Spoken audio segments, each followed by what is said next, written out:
Good morning, doctors. Welcome again. Today we are going to discuss about vestibular neuronitis.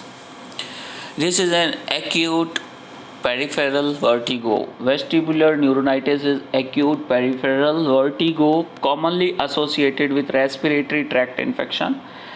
Otherwise, the etiology is idiopathic or unknown, we can say. So you have to remember this is peripheral vertigo.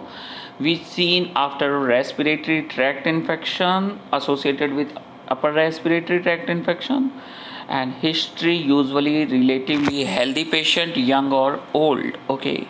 Symptoms, few other symptoms besides vertigo he has, and except vertigo also has some symptoms like nausea, vomiting and imbalance.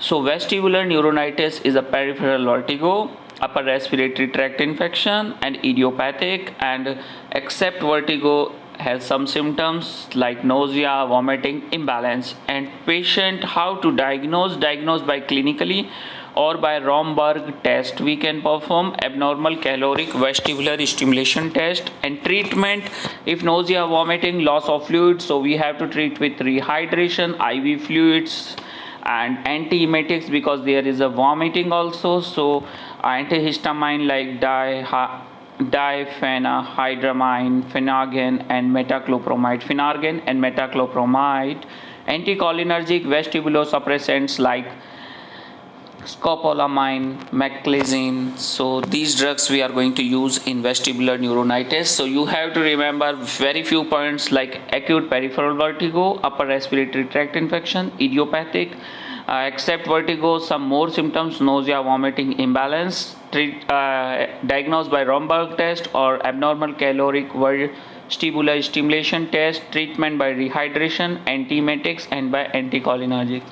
So guys, have a good day. Goodbye. That's all for today. If you like this video, put like on it, and if you're new on my channel, please subscribe it. Thank you. Good day. Goodbye. That's all for today.